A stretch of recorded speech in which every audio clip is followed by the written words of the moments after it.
করুন, পুজো করুন, সেবা করুন।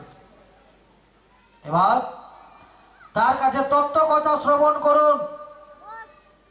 তত্ত্ব কথা শ্রবণ করার পর আপনি জেনে নিন যে উনি সদ্গুরু কি না। যদি আপনাকে সঠিক সিদ্ধান্ত দিতে পারেন যে সদ্গুরু, তাহলে তার কাছে আপনি দীক্ষা নিতে পারেন, নচেৎ দীক্ষা নিতে পারেন না। ধরুন আপনার মেয়ের বিয়ে দিবেন, আপনার মেয়ের বিয়ে দিবেন, তো যার তার সঙ্গে দিয়ে দিবেন? যার তার সঙ্গে দিয়ে দিবেন কি? সর্বপ্রথমে কি করবেন? মেয়ের মা এবং বাবা ওনারা স্বামী স্ত্রী গেলেন জামাই পরীক্ষা করতে। জামাই পরীক্ষা করার পর কি হলো? সিদ্ধান্ত দিতে পারছেন না। তারপর কি হলো?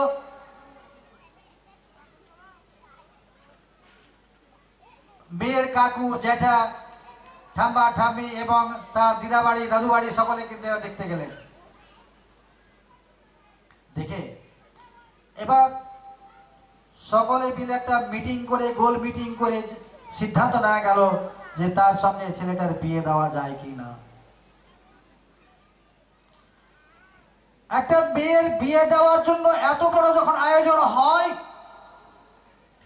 যে আপনাকে ব্রহ্মবিদ্যা প্রদান করে আপনাকে মানব কুল থেকে মুক্তি দেবেন, তাকে আপনি পরীক্ষা করবেন না? তাকে পরীক্ষা করা প্রয়োজন আছে কি না? তাহলে পরীক্ষা করা প্রত্যেকেরই প্রয়োজন আছে। আমি বলছি না, শাস্ত্রে বলছে তদ্বিদ্ধি পরিপাদন পরিপ্রশ্নেন সেবয়া উপদেক্ষন্তিতে জ্ঞান জ্ঞানে নিস্তব্ধদর্শিন। আজকে কি বলছে? গুরু মিলে লাখে লাখ, শিষ্য নাহি মিলে এক। বাড়ির আনাচে কানাচে যেখানে খুঁজবেন সেখানে গুরুদেব পাওয়া যাবে। যেই জায়গায় আপনি খুঁজবেন সেই জায়গায় গুরুদেব পাওয়া যাবে, কিন্তু শিষ্য পাওয়া যায় না। শিষ্য তৈরি হতে হবে আপনাকে। সদ্গুরুটা কি? সদ্গুরু এমনই একটা বস্তু আপনার মধ্যে অবস্থান করছেন। সেই সদ্গুরু আপনার মধ্যে যে অবস্থান করছেন, সেই সদ্গুরুটা কোথায়? যুগ কটা? চারটে। কিন্তু 4 যুগের আগেও 4টা যুগ ছিল, সেটা আমরা জানি না। তার টোটাল 8টা যুগ। এই 4 যুগের সত্য, ত্রেতা, দাপর, কলি 4 যুগ। তো 4 যুগে যে বস্তুটা আপনার মধ্যে অবস্থান করছেন, যেটাকে বলা হয় সত্যম শিবম সুন্দরম, এই হচ্ছে আপনার সদ্গুরু।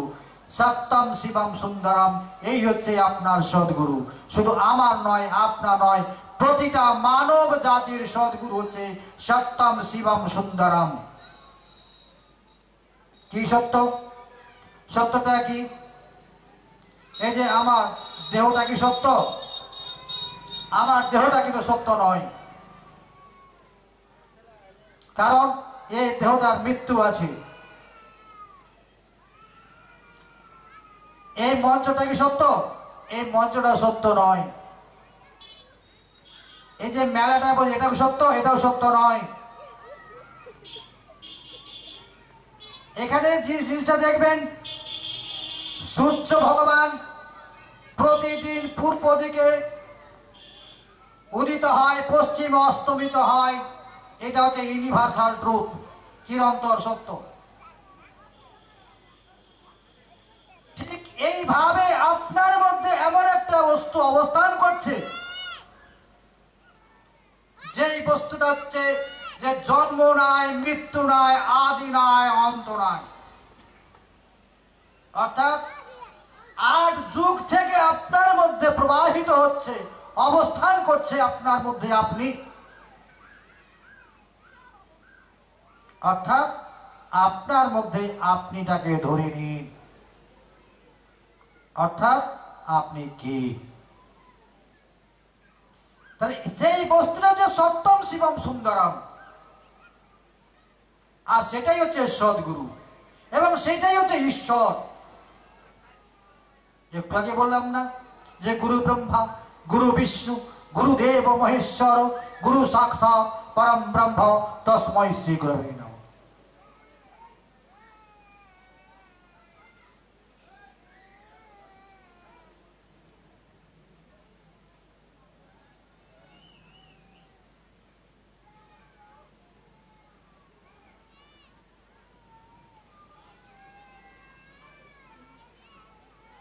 এখানে বলছেন যে যারা যোগ সাধনকারী, যারা সাধনা করে,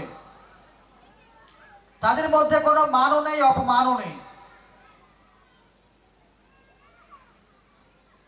আপনি একজন যোগীকে রাস্তায় পিটিয়ে নেন, কোনো মানও নেই, সম্মানও নেই, অপমানও নেই।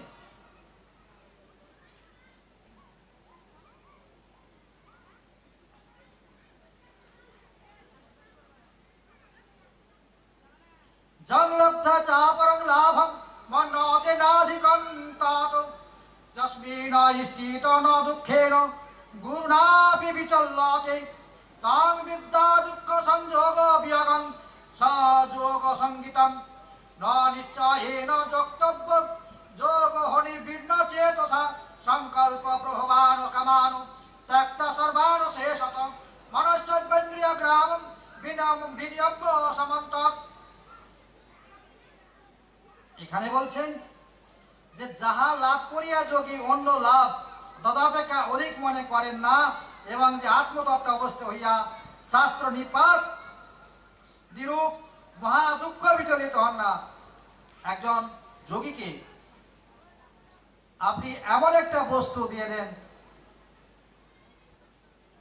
কোনো দুঃখও নেই, কোনো আনন্দও নেই, যে আমি পেলাম, এতে কোনো দুঃখও নেই, লাভও নেই, দুঃখও নেই, আনন্দও নেই।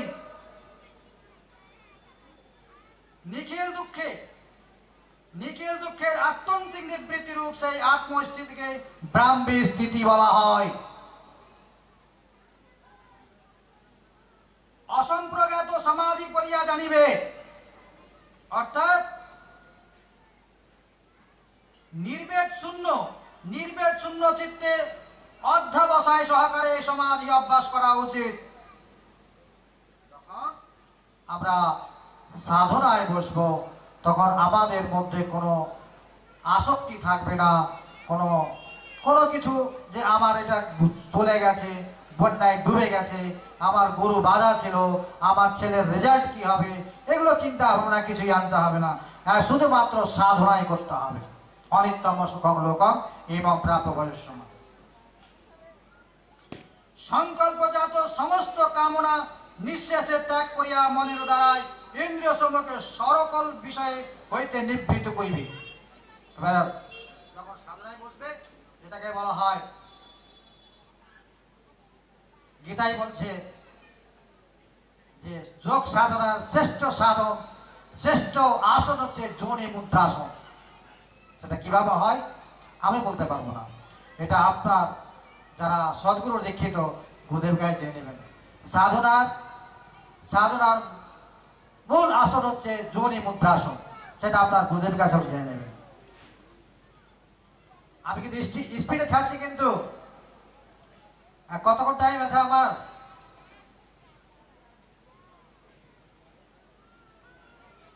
টাইম কতক্ষণ আছে আমার? চালিয়ে যাব। এখন মাত্র 24টা শ্লোক হয়েছে আর 47টা শ্লোক আছে, টোটাল হাঁপাহাঁপি হয়েছে।